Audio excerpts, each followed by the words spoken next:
Greetings. I am Dr. Tori Butler, and this is Hollering for Change. And on today, this starts a Father's Day series, and we're highlighting a book called I Wish My Dad by Romal Tune. And so on the call today, we have Romal Tune, we have Vance Ross, and we have Joe Daniels. And so Romal is a phenomenal writer.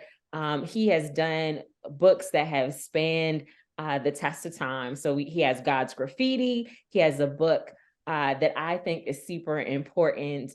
Oh man, what's the book? My mind is blanking right Love, now. love is an inside job. Love is an Inside Job. And not only did he does Love is an Inside Job, I always recommend that as a book. If you're on Sabbath leave, that is a great book to read. So make sure that you check out Love is an Inside Job if you're on Sabbath leave, because it invites you to think about not only your relationship with God, but also your mental health journey. And so part of our discussion today is I Wish My Dad. And we might touch a little bit on Love is an Inside Job and God's Graffiti along the way. And so we also have, again, Vance Ross. Vance Ross also is a writer. He is a prolific thought thinker. He is the pastor of Central United Methodist Church in Atlanta, Georgia. I am so grateful and thankful to have worked with him on I'm Black, I'm Christian, I'm Methodist. We also have Joe Daniels, who's a phenomenal pastor, a phenomenal leader. He has some amazing developments in the DC area. He's the pastor of Emory Fellowship. He also writes leadership books for the denomination. I always recommend one of his first books, which is Walking with Nehemiah. I think that's probably, for me, is one of the most powerful books if you want to learn how to get connected in your community. And so all of these men participate in I Wish My Dad. And so I'm going to start off by just asking Romal, what was the inspiration around this book? Why did you want to write I Wish My Dad? Yeah, thank you, Tori, for this opportunity. And it's always good to share in a conversation with Vance and Joe. Those stories are essential to the book. But I went to visit my father about 3 years ago. We had been disconnected for over a decade, and it went really well. Had the opportunity to ask him questions and learn about his upbringing. Rather than showing up as a wounded 16-year-old, I showed up, as someone who has done his own work, and engaged him through the lens of, he's in the fourth quarter of his life. And I remember Rudy Rasmus said something to me once. He said, "You have done enough work on yourself that you are able to love your dad the way he needs it, even if he's never able to love you the way you need it." Mm. And so I went into the conversation with that in mind, and it went really well. And so afterwards, when I got back home, I had all this flood of I wish my dad thoughts. And in that moment, it was lonely. And so the book actually was a way for me, really the interviews, to engage other men around their I wish my dad stories, to kind of build a sense of community for myself initially, and then had the realization that, I think that there are people all over the world who have these I wish my dad stories, and a book would allow for all of us to realize that we're very connected in many ways, and also offer some tools for healing where it's needed, and the opportunity to even strengthen relationships.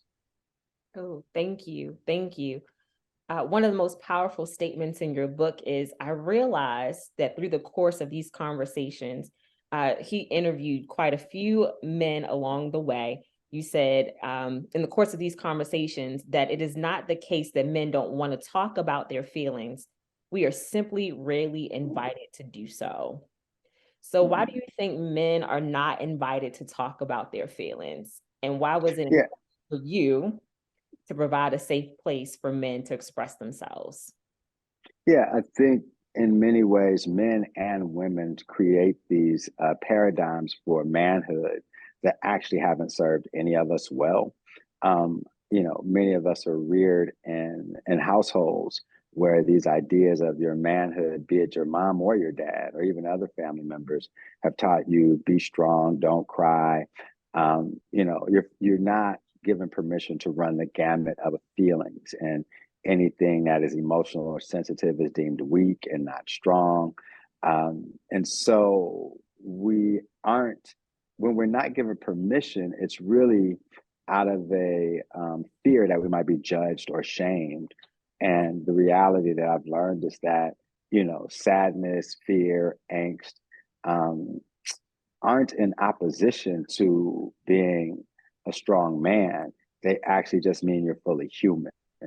And so the conversations here really give people the opportunity to see how these ideas that we've shaped around manhood aren't serving us well as men, aren't serving our families well, and aren't even serving our children well. And perhaps it's time to reassess what wholeness looks like, rather than these constructs that actually are not useful. So how would you define wholeness then, as you were I working think, work? yeah, as I do my own work, I think a part of it is living a fully integrated life. A part of it, wholeness, is really showing up as in the essence of all that you are, and not having to hide. Giving yourself permission to feel your feelings, as my therapist would say, and experience them, connect with what you're feeling, and move through it if necessary, depending on what that feeling is. But uh, for me, I think wholeness is that. Emotional wholeness is that, creating space, protected spaces where you have the confidence of people close to you, family members or otherwise, that you can trust with your truth of where you are emotionally. I think those are some of the aspects of wholeness. Therapy is a part of emotional wholeness.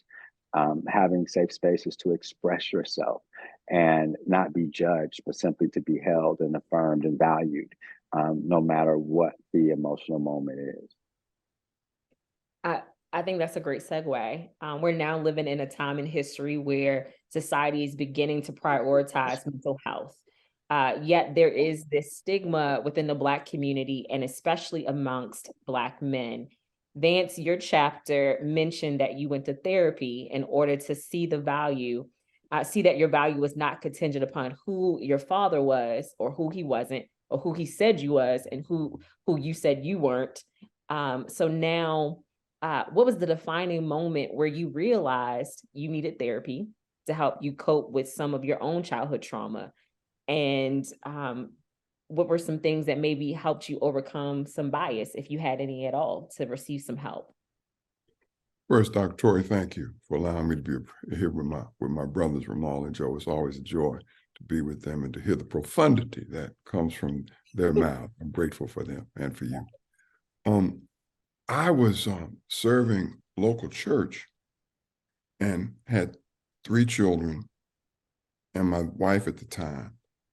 And I was getting the sense that stuff was not going the way it ought to go. That I was encumbered and could be encumbering my kids and woman is my wife. Things weren't going well. I needed some help to do that. And I could see that although there is a bias around mental health, and particularly men and therapists, man up.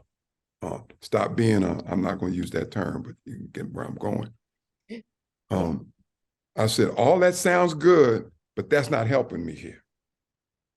So I went and sat with my first of probably not 6 therapists in my life. And started to have some real conversation about me not ever having a man in my house, in my life, till I was grown. That didn't happen. So figuring out manhood without a man around, only a caricature of the man who helped me come into this world, and then 2 women that had a very, very different sense of manhood because they're female. I said, I've got to get somewhere where I'm dealing with what I know or don't know or feel or don't feel. And it really was a feeling that sent me there. I say this often to people, and I believe this sincerely. No one changes because it makes sense. We change because of how we feel. After we've sensed that something's wrong, we can begin to reflect and address the feeling. Our thoughts now can do, but at some point we have to deal with how we're feeling about something. what you asked Romal, I think is important to me, a place to talk about and examine feelings. In many instances for men, it seems non-existent, not because they don't want to, I think Romal's very correct there, but because the places, the spaces, the context where you can do that honestly, don't happen much. And if you think you're doing it, forgive me here, if you think you're having that conversation with somebody who you're not sure is a definition of being manly, if the vulnerability is coming from something that is not quite masculine, not quite macho, then we don't really tend to buy it. And I knew something was off, and I needed to be attentive to that, to how I could live into who I am. I'm generally, I don't want to be a real rough guy. I'm generally not. My mother said of the 6 children, I'm the biggest, deepest voice, heaviest. My mother said I'm the gentlest, and I got 2 sisters. All my brothers are smaller. And so I've had to be able to embrace that and only get macho, real macho when I really, really have to, and to discern that. So I needed that because I had three children to raise, and a woman and other women who I wanted to be a man for, not a macho caricature. Watching that on the corners, I'm watching that as an athlete. I wanted to be something different, not simply unique, but something true to who and what God made me to be. So that's how I got there. So in our society, we often talk about toxic masculinity. So how would you say that you developed, positive masculine traits if you grew up with women and you had to kind of figure this out on your own? So how did you make some decisions? Did you get into relationship with other men in terms of friendships or mentorships? Did you read books?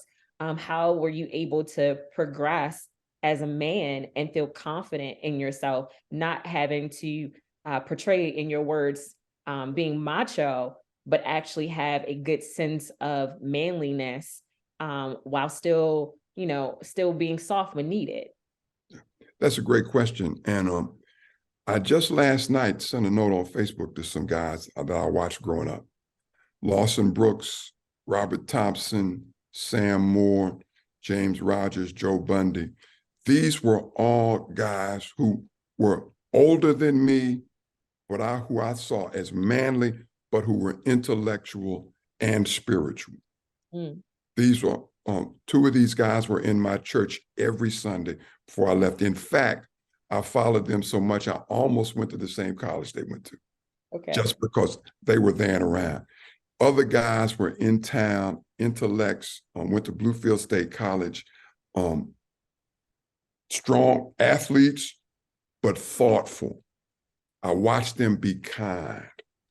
I watched the manner in which they treated one another. They treated and led brothers.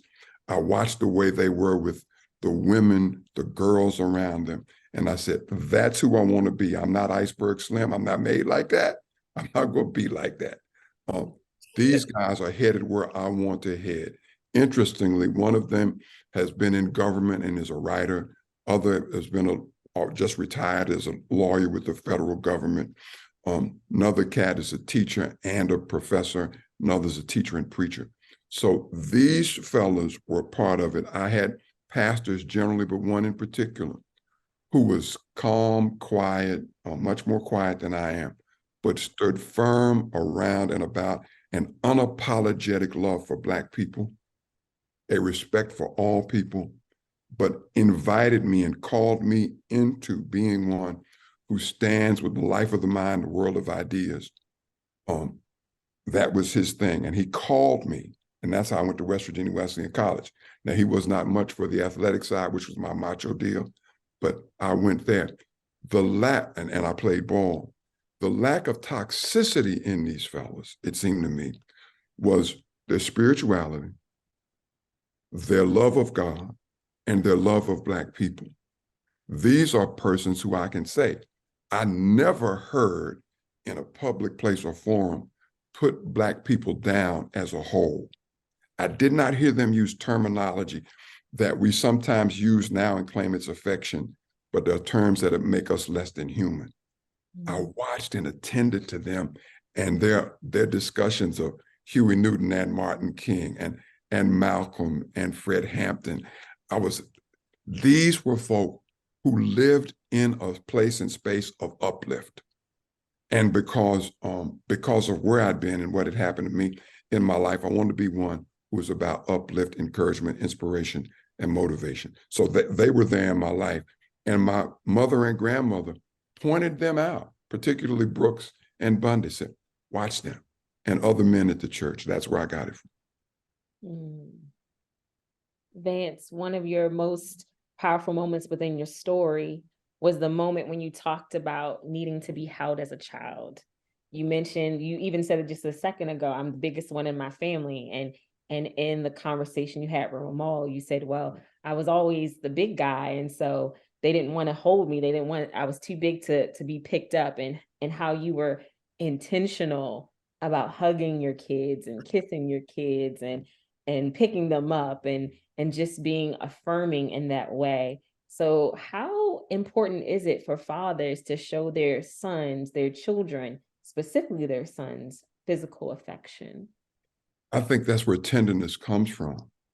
That it has its certain beginnings with maternal love, for sure. But the tenderness gets inculcated and solidified, I believe, when that tenderness comes from a man. There's a book I just came across called Game Face. Game Face. It is, yes, Game Face, by Bernard King. Okay. Joe Romal, you may know that name. Bernard King was a Hall of Fame basketball player for the New York Knicks. I played ball with his brother at West Virginia Wesleyan, Thomas King. And Bernard talks in this book about how he never heard love from his mother or father. There were no hugs. Well, I wanted it and didn't get it because I was too big. My mother would hug me, but nobody picked me up. And so my grandmother hugged me. Nobody picked me up. You're too big for that. So I said, God put this in me. I don't want anybody to feel like I felt. So I made sure that I picked up my brothers, my sisters, and then my kids, all the time, up on my shoulders, hugging them jumping on me jumping on them. I didn't realize how important physical affection was, probably till that point. Human beings are made to be together and made for touch and love and affection. And so that is crucial. When a man does that, they're going to help their children, boys and girls, do that. And further, they'll help them understand that it ought to be dignified and respectful, so you don't take it any way you can get it. You take it when it's affirming and it's definite, you can feel that it's really love and it's not abuse. It's crucial. I think for men to do it is crucial. Romal or Joe, how important was it for you to begin to either learn how to give physical affection or to continue to give physical affection to your children? I'm often noted for hugging people real tight. Yes, sir. Sometimes it's like, put me down, Joe, put me down. But affection was something that I grew up with. I grew up with parents who hugged, parents who, father who shook hands all the time, mother who hugged all the time, family who embraced. And so it came natural. And it's something I passed on to my kids as well. Physical touch is one of my love languages, probably my primary love language. So it's just something I do, something I've seen, something I do. And it's always been healthy in my situation. It's been healthy. And so that's been a blessing, because it's not always healthy in certain circumstances. And many people have been abused by it. But fortunately, I've been one who has seen the benefits of it and have tried to continue that in a positive way. Ramal, there is an image of you kissing your son's forehead on the book, and your son kind of talked about a little bit of his aversion to physical touch a little bit. He said, I didn't always need that. I needed the affirmation. And so how are you able to still give a little bit of that while also giving him what he said he needed, which was just you affirming? Yeah, as much as he says that, he is definitely an affection guy, like Jordan hugs. But I think in his experience, my absence of being affirmed and that positive feedback is certainly more of something he needs. I always tell people that picture on the cover of the book, like it took us almost 20 minutes to take that picture because we just couldn't stop laughing. Like it's awkward for us. We don't run around kissing each other on the forehead. But my son and I are cool. We're not close like that. We'll joke and talk, but yeah, affection, he's more of a hugger than I used to be. I've become more comfortable with compassionate touch over the years. Therapy has helped me with that. But so balancing that with Jordan is not that difficult. I feel positive affirmation I can do because I don't have to hug you to do that. But I think that I have had to learn that compassionate touch and hugs have real value for people, and because I didn't grow up with that, that's just not something that happened. So it was a learned behavior, and in my experience and observations with a lot of parents, especially having had this book come out, is that for some of us, there are things we have to unlearn and then identify skills that we have to learn that were not handed down to us. So it's a journey of both, some unlearning and some learning. Thank you. Thank you. So Joe, I've known Joe forever. I feel like it seems like I've known him since I was a kid, but it's really since I was a young adult. And I've seen him in I've seen you in such variety of settings. I've seen you meeting and greeting folk. I've seen you give those hard high fives that Romal talks about in your introduction in the book. I've seen you be boisterous and excited, but mostly I've experienced you speaking to others in this voice of kindness, compassion, and calmness. And so in your chapter, you highlighted kind of being the referee between your parents and how life at home was always kind of chaotic. You would be away sometimes and get a phone call and have to come home to kind of calm the chaos. And so, do you intentionally try to usher in peace wherever you go, or in your relationships and your conversations? Or do you believe that the life experience kind of shaped you to believe that you have to be peaceful most of the time? I think it's a both and. I grew up in a house that was, for the most part, very peaceful until I became 13, 14, 15 years old. Then it started getting to be chaos. And then, from that point all the way up to when my dad left home when I was 26. And I obviously had left home, go to school and got married, but would come back and forth. Then things got very chaotic. And so I grew up seeing models of peace, not only in my own home, but amongst my parents' friends, people who they would have come around, people who we'd go around their homes. I grew up seeing peace. When I'd go home to visit family in Pittsburgh, my mother's side of the family, that was probably the most peaceful environment that I would see, jovial, laughing, had its chaos, but growing up, we were kept from a lot of chaos. But when I got to 13, then it's like all the blinders came off. And I was like, oh snap, we got something going on here. And not only did I experience that chaos in my own family, but I began experiencing that chaos in my extended family just the same.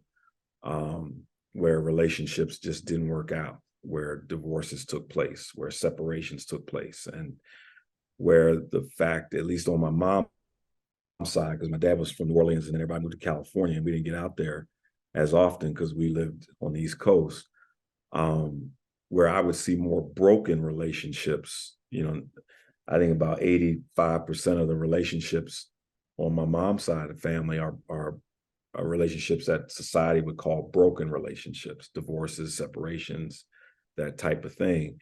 It just kind of rushed in, and the real world hit when I was 13. And then in my own home, when my mother and father grew to a point where they just did not get along, and fights and arguments became 3 months, then 2 months, then 1 month, then weekly, and then every day. You get to a point, at least I got to a point where I wanted peace. And so even today, I'm always looking for, when things get crazy, I'm always looking for where I can find that peace. And a lot of that does come out of being in the trauma of a relationship going sour, not wanting that, wanting better, and wanting to do my part to make it happen. So I think it's birthed out of that. Mm-hmm. Mm-hmm. You see both, you see both, and you see both, and you know which one feels better. And my therapist too, as Romal and Vance have talked about, the importance of getting in touch with our feelings is so important to our liberation, and being honest with our feelings and working through our feelings. My boys growing up, back when CB radios were big. I know I'm showing my age now, but when CB radios were big, everybody had a handle. And my handle was Peacemaker. And that was given to me by my boys growing up, because they would always see me in their chaotic situations, trying to make peace or bring about peace. And I think a lot of that came out of my relationship with my parents when things got sour. Did you all experience something pivotal happening at 13? Because there's Vance, you talk about having this meeting with your dad at 13 and going to the bookstore and getting these books, and it just seems like something happened at 13. Is this a pattern that you all have seen, not just in your own lives, but in the lives of other men, that 13 seems to be this pivotal transitional year, even in parental relationships with children, or just life shifts going on at 13? Because there just seems to be this theme going on around, just having a revelation about your parents at that age. I hadn't thought. I'd have to ask Romal what he saw there, but certainly that time with my father and my brother certainly was pivotal for me, because of the Life of the Mind, again, the introduction of Du Bois' Souls of Black Folk and Julius Lester's To Be a Slave. And so, I'm not off here. What I see in these people at home, I'm seeing it in the man from whose loins I come. That the life of the mind is important, the world of ideas, and being attentive to what has been written. And I was able to see that from my father, who I'd not spent a lot of time with, but when he got those books, I'm remembering as I get them, oh, this is the guy that I used to hear about, who's a football player, strong football player, noted to have a certain kind of appeal amongst the female of the species, and was real masculine guy. But he takes me to a bookstore, not to a gym, a bookstore, not to a football field, not to a track stadium, bookstore. So that did speak to me in that moment. I'd ask my brothers, Romal and Joe. It was 13. Joe's mentioned. Did you see that, Romal, that it's pivotal in the lives of men, that age? It's interesting that you bring that up, Tori. I didn't notice that rhythm. And I obviously not an intentional rhythm, but I can see how and thinking about becoming a teenager, that there are shifts in households because of that life marker, right? That how you're perceived and how you even perceive yourself, as you becoming a teenager and how parents see you. So I could understand how that could be a pivotal moment in terms of an awakening, if you will, in terms of how you might observe a parent and their relationships, and how they might even engage, a young man now that he's a teenager, right?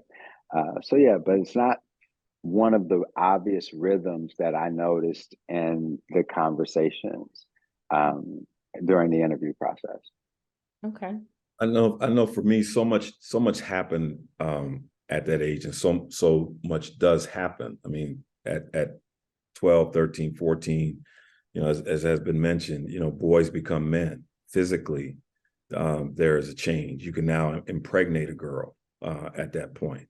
For me, my dad started having conversations with me, don't be a father at 13. Don't be a father at 14. I'm like, what are you talking about? But he took out a condom and took it to the bathroom sink and poured water in the condom and said, boy, use this. I mean, I was getting those kind of lessons at 13. Okay.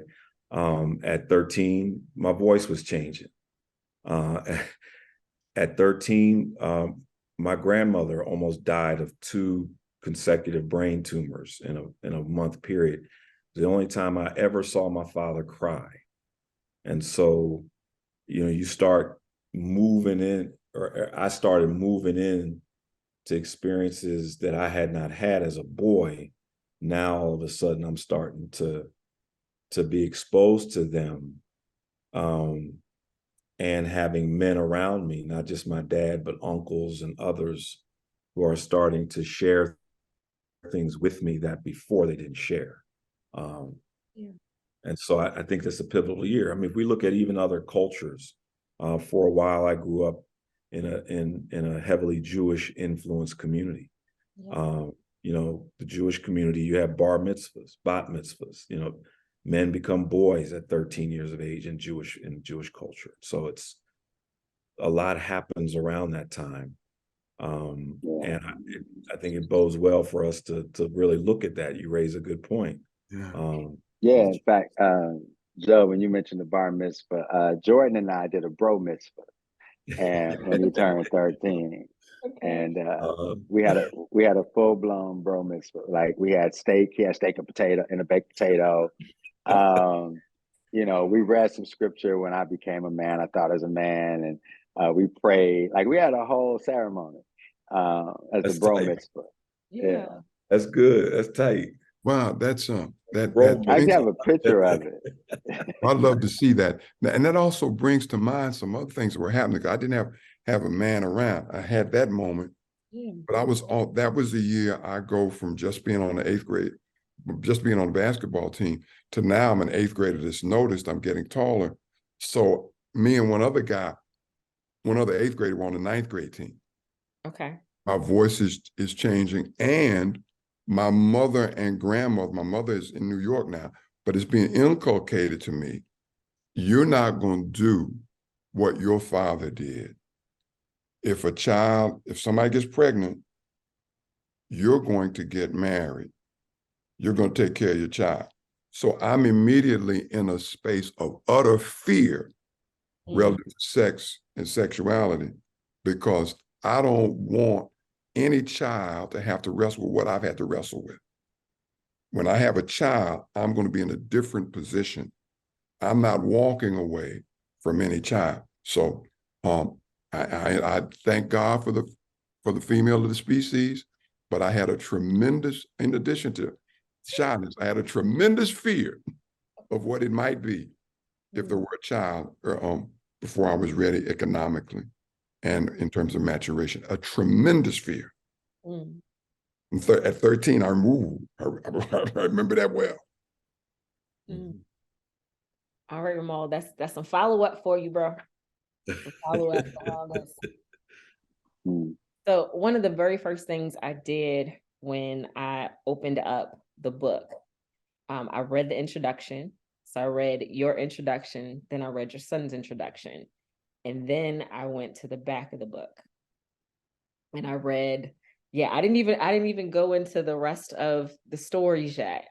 I wanted to read the I Wish My Dad transcript of the interview, or I call it, the come to Jesus moment, really, that happened between you and your son Jordan, and then Jordan, with you. And so what I noticed in both of your stories, there was a thread of intergenerational trauma. I heard abandonment, I heard anger, I heard abuse. And so when you listen to your son's story, could you hear your own story? Have you ever? Oh, yeah.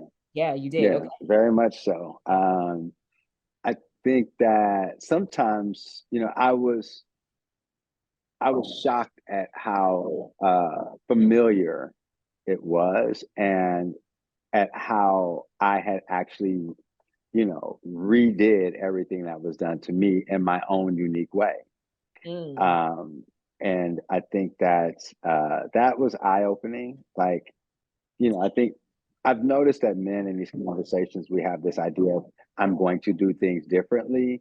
And sometimes we actually recreate the same challenging experience in our own unique way and think it's different because it doesn't look like my dad's, right? But it's the same result. And so yeah, that was sobering. Yeah. So after listening to one another's stories, how has your relationship changed? Has it changed for the better? Has it changed for the worse? Has it stayed the same? And what do It you? definitely, we are more, we talk more candidly now, right? Like ever since that interview, like the other day when we were talking about sports and stuff, sometimes it would bring up like dating, right? But he'll talk about his feelings around dating. And I can tell how my absence shaped some of his perspective around relationships. And that's hard. What I find I have to be mindful of in conversations is the why, right? The why of anything I'm going to say. That helps him be a better person and helps him navigate relationship, because some stuff I could tell him, but I'm like, I don't know if that's useful. He's probably gonna have to life gonna have to life on him, and he'll realize that it's way more complicated than it appears, right? Because when you're young, I think that in navigating those conversations with my son, because he's young, everything's black and white. And it's like, no, there's a whole lot of gray in life. And it's never as simple. And he's beginning to learn that. But I've noticed that our conversations, what I've appreciated about them, there's no ghost in the room, right? Because we confronted the ghost. So there's nothing that is hiding that we haven't began to talk about. And that was one conversation. There'll be others, but they will not be on my terms. I've committed to letting him engage those conversations when he's ready, rather than me wanting him to be ready, right? What I've also learned is that sometimes we want to control how another person shows up and makes a pivot, and in essence, we're trying to take away their free will, right? And so, just like we had to find our own way, we can't push someone to live into things our way. Yeah. So what's your hope for the future for your relationship? I think that sometimes having these uncommunicated hopes, I'm sorry, there's a little background noise, but I realized that those hopes can sometimes become resentments, because they are unspoken expectations. And so hoping that someone else lives into an idea that I have that hasn't been communicated to that person, then can create a resentment when they don't live into it. But it was never given to them to say, yes, that's something I can do, or no, it's something I can't. And so I think it's kind of, I don't have a hope that is attached to anything that hasn't been spoken. I think the intention is to continue to live into the journey fully. Okay. So Joe and Vance, Romal had this "I wish my dad" moment, and you kind of had "I wish my dad" conversation with Romal, but did you have the "I wish my dad" conversation with your own children? Did you give them the opportunity to give you some feedback, and if so, what did you learn? You want to start, brother? You want me to start? Go ahead, man. After you, sir. Whoever wants to jump in. Well, yeah, Romal sent all of us away from our interviews with him crying and stuff. We still want to pay him back for that. And They were crying. I wasn't crying. Right. We were all crying. It was like,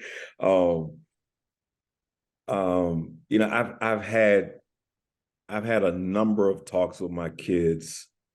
Prior to that, I've had more intentional talks with them after the interview. And particularly being a pastor, our families have had to share us in so many ways that oftentimes, if you're not careful, your kids, you and your kids can have a kind of a natural separation that occurs because the feeling is, well, he doesn't have time.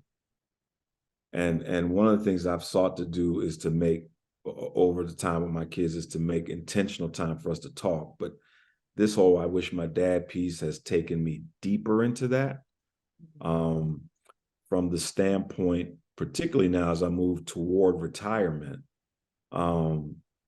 the need and desire to really want to be present in my kids' lives and my grandkids' lives in ways that my father was not able to because he died at 56.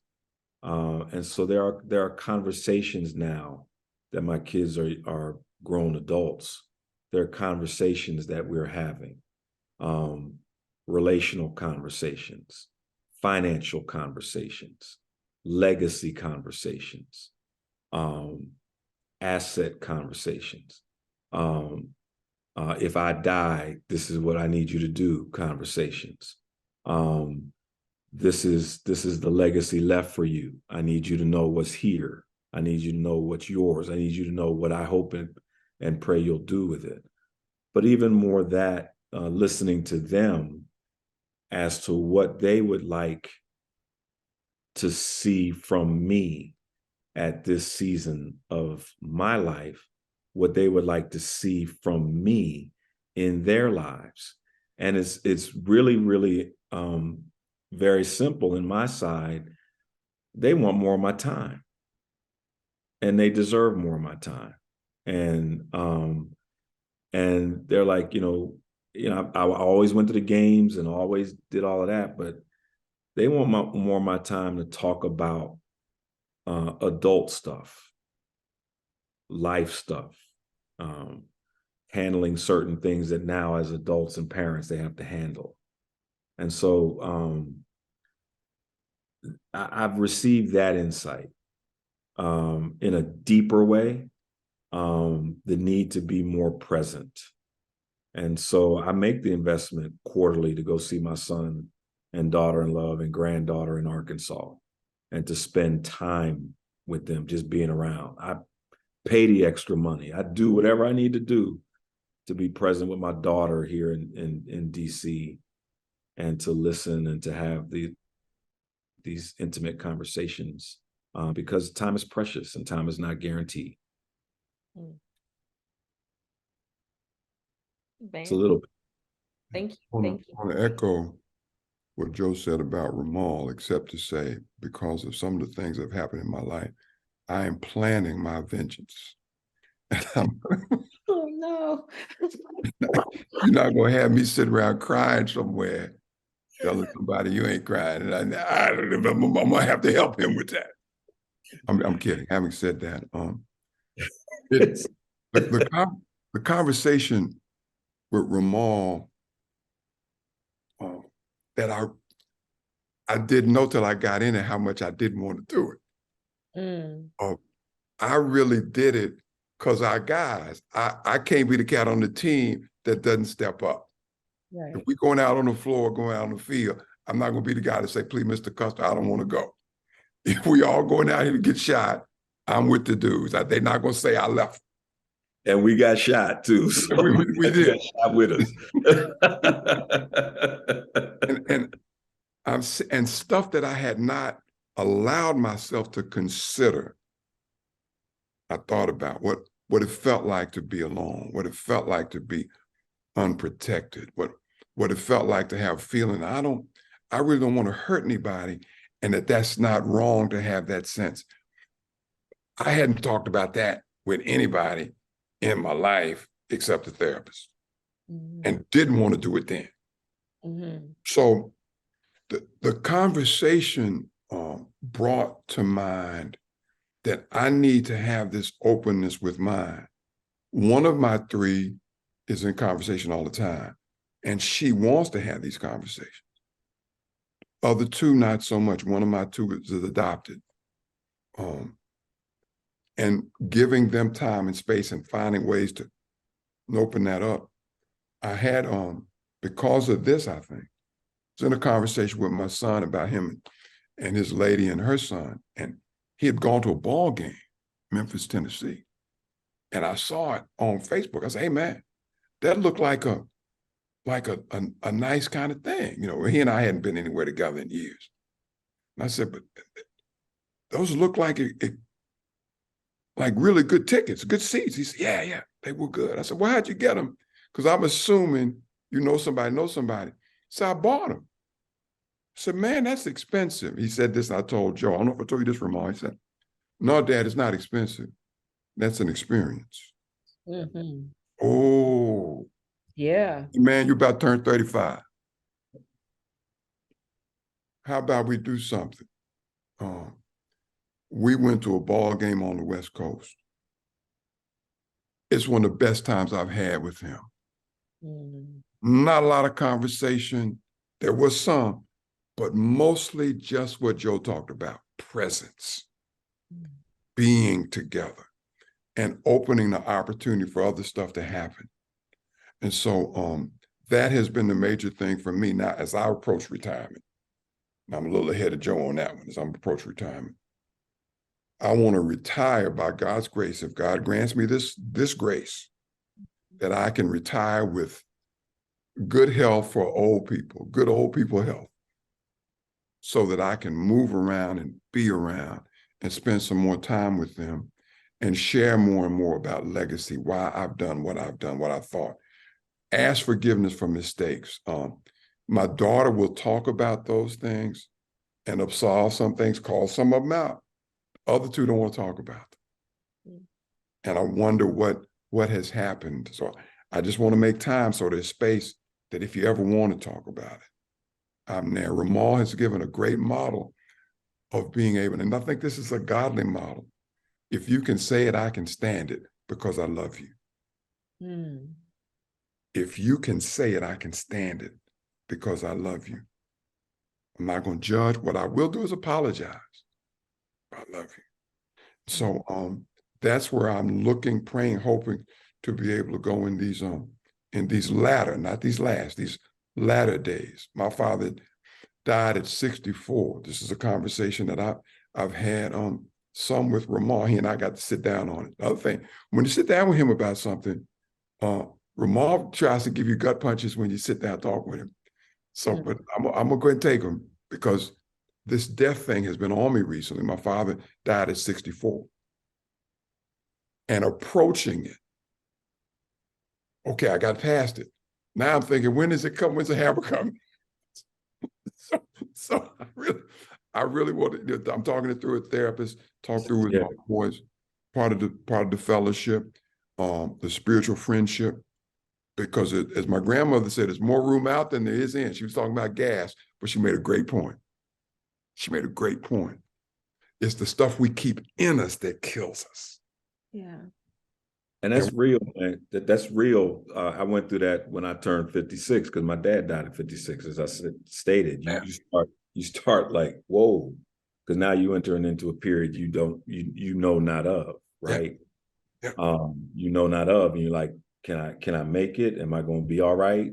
God, you got me. You know, all Absolutely. these different emotions come. I think one other thing, in addition to the great stuff Vance is saying here,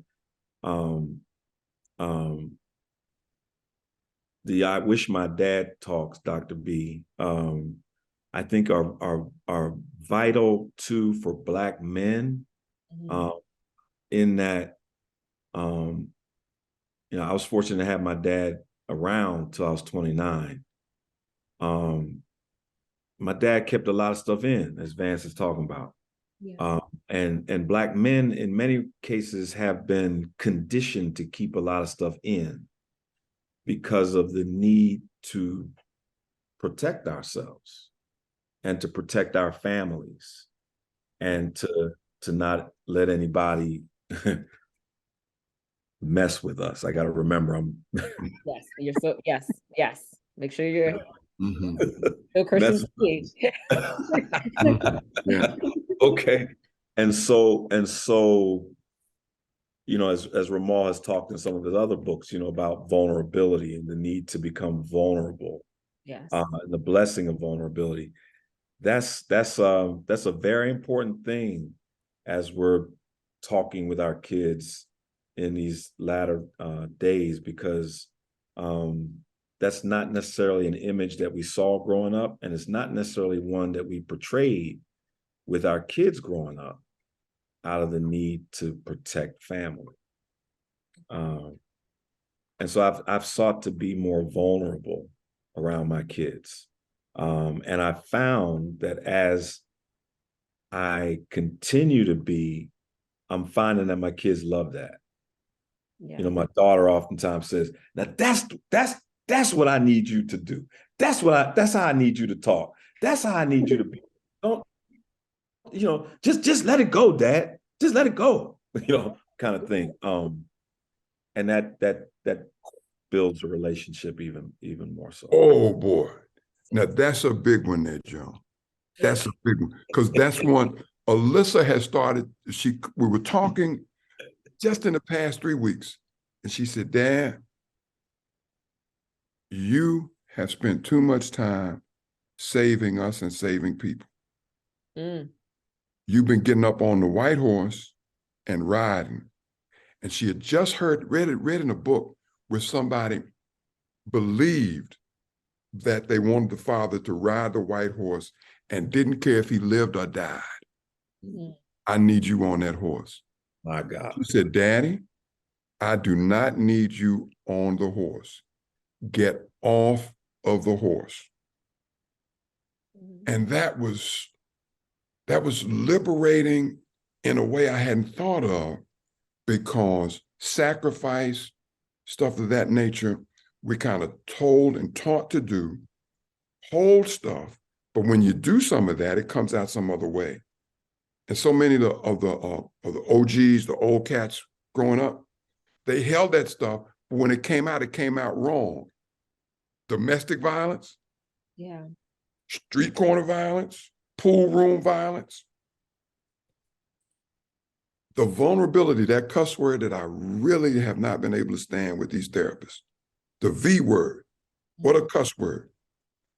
That's the word, counterintuitively, that makes us strong and saves us. Having conversation about and around that is important. My kids would never said that before, but my daughter's blessed me with that. And I'm going to stay with that one, because we got to be able to get stuff out and not be the hero, be father. My kids told me I needed to create an F bag, and that anything that is inconsequential, that doesn't mean anything, that's not important, that needs to go in the F bag. So, Joe, I just want to chime in really quickly. One of the things that I'm hearing is just that you're giving them space to say their truth. And so one of the challenges, I think, when you do an I wish my dad talk, is to maybe explain away or interrupt or try to make whatever the truth softer. And so one of the questions I have in the midst of these conversations that you all are having with your kids is, how are you addressing the moments of trauma that have happened maybe between you two, or the perception of maybe how you didn't intervene in something that was traumatic for them and they thought that you should have intervened? Because these are things that are part of this conversation as well. It's not so much around, sometimes it is about, we want your time, we want your attention, as children, or as young adults, because many of you have young adult children. But there's also this portion of, this is how your child experienced you in these circumstances. So how do you allow them to tell that level of truth without lashing out, because now they have triggered you, or have addressed a weak spot, in your past or in your reaction?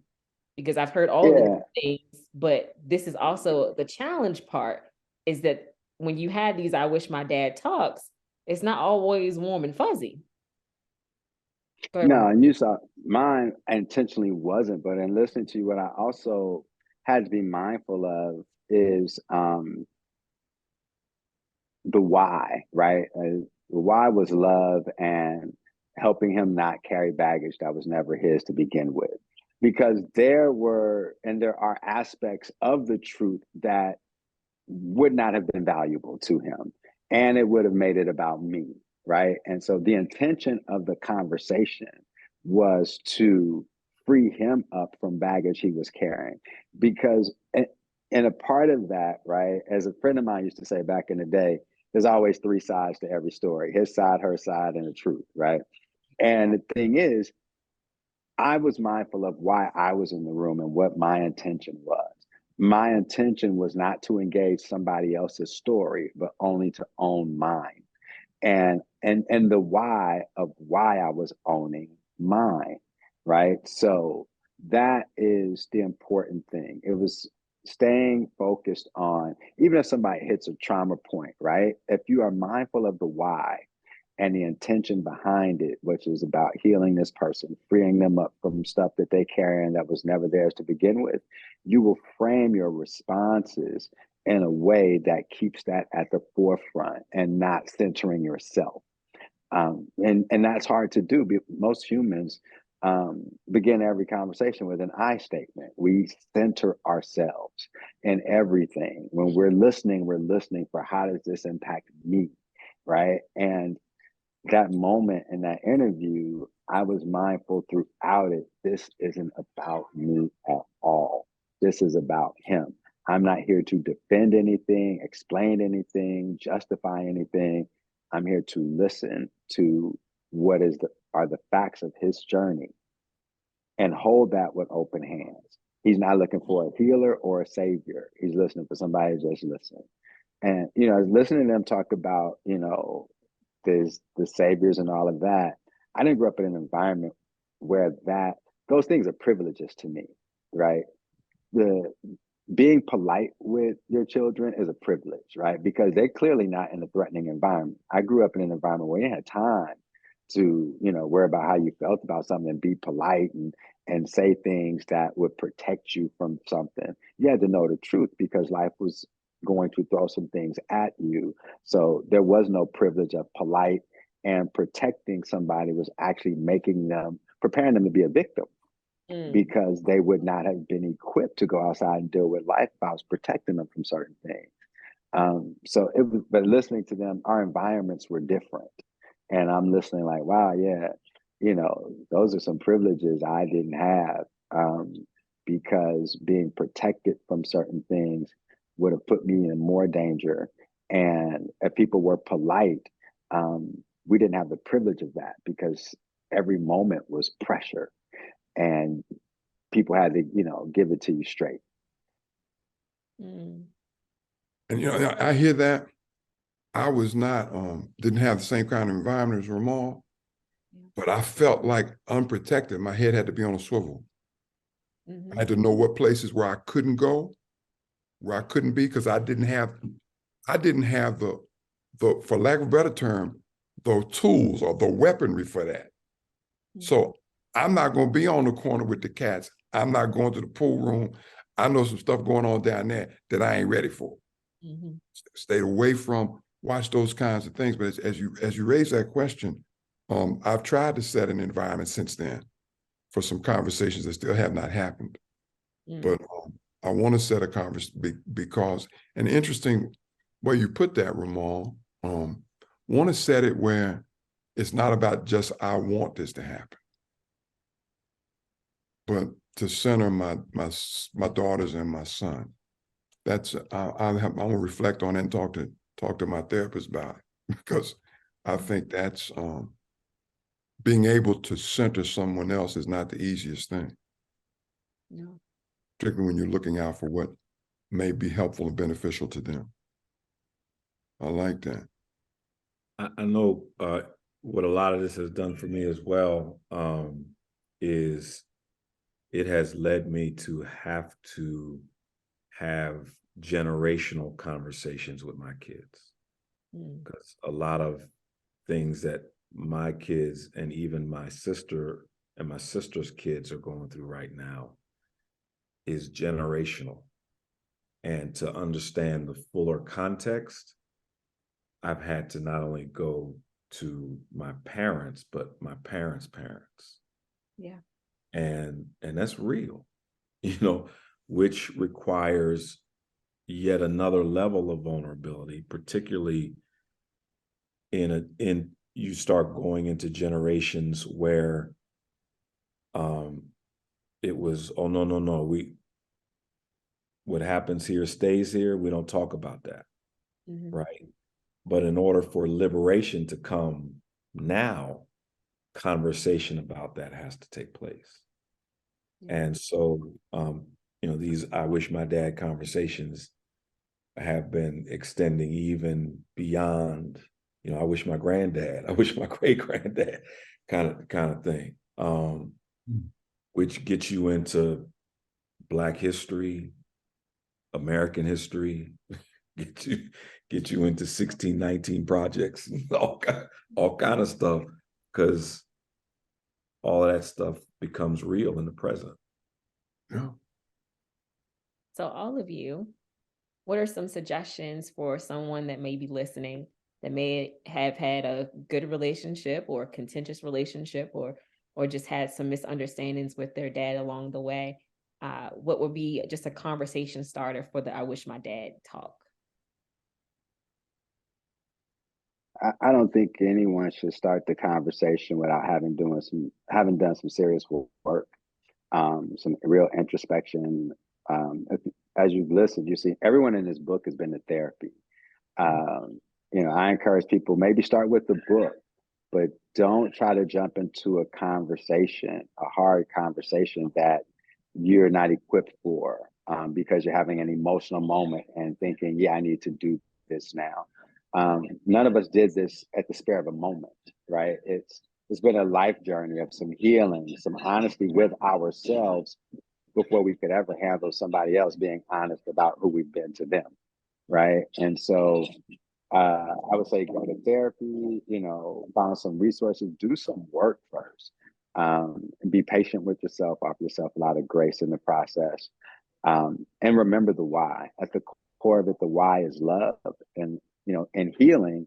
The reason for healing is love. So at the core of all of it, remember that the why for everything is love, and that's why you're doing the work on yourself, and that's why you want it for other people. Amen. I'd add to that the importance of the village.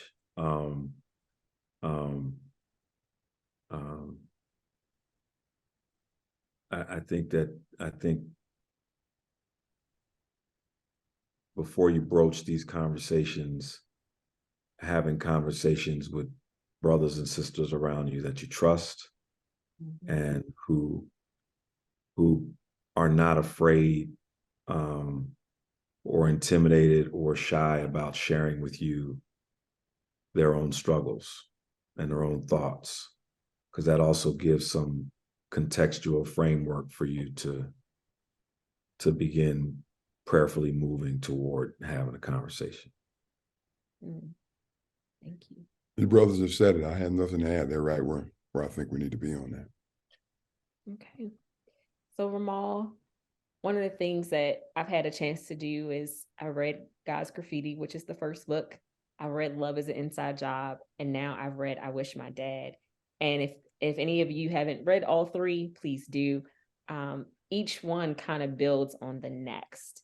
Each one kind of delves into where you were in your process of healing at different parts of your life. And so one theme that you kind of bring out is just being Jephthah, or experiencing being this tossed away son who kind of comes back and has this moment of redemption. You don't go into this part of the story, but I always pick up after that where he becomes the victim, becomes the victimizer, and how he kind of moves on into this place where his daughter suffers for his victory. And so at this time, like, you still feeling like you're Jephthah, or have you found through this process of healing that you identify with someone else now? Because Jephthah represented the pain, and maybe you're in a different place where the pain isn't the star of the show anymore. You know, I don't think that the pain is, what I've learned is that the pain can't be the star of the show, or you can't use it as medicine, right? The pain, you have to get to a point in the healing journey where the pain submits to your healing. So I don't think I could ever write any of those books if I was still in the pain, because there would be no medicine to offer. I think I still see myself as having a part of Jephthah in me. A friend of mine said once, he said, our lives are like the concentric circles of a tree, right? If you cut a tree in half and you look at those circles, they all show the lifespan of the tree. And our lives are the same way. We don't get to throw any parts away, right? The 13-year-old insecure, trying to find out who you are as a man, part of you comes with the 21-year-old who thinks you know everything, part of you, then goes with the 30-year-old who is uncertain again. And now the person you are today, they're all a part of the journey, and we don't get to throw any parts away. When I told that Jephthah story and saw how I could see myself in that, what I've learned to be able to do is position the current me at the head of the table in my life and offer grace to all the parts of me that have come before. And so rather than try to push them away and say, you're no longer a part of me, no, they're a part of my journey, all of those aspects. But because of doing my work, I'm able to give them back to the world as medicine, because now I'm in a place where many things have to submit to my healing.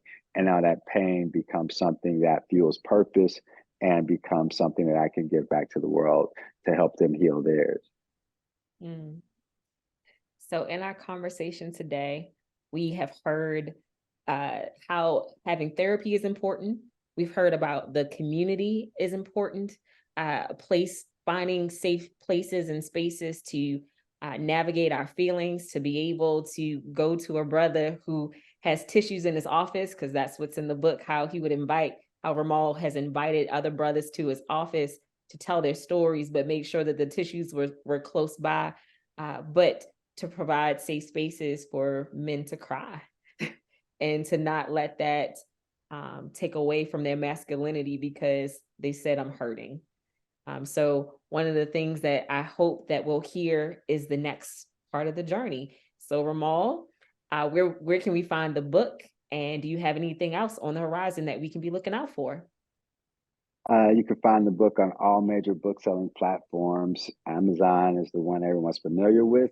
For anyone who has read the book, please write a review on Amazon. Those reviews are extremely helpful, especially if we're talking about future books. But right now, I'm just still traveling and touring with this book.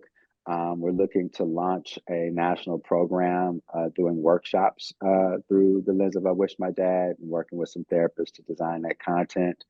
But what if there's a next book? I don't plan them that way. I write when I feel compelled and led to write. But to each book, I've noticed there's been at least a 7-year stint in between books. So I don't know when or if there will be another one, but if I'm compelled and led to do so, it'll definitely happen. All right. Well, gentlemen, thank you so much for your time. This is Howling for Change. Thank you so much for joining us.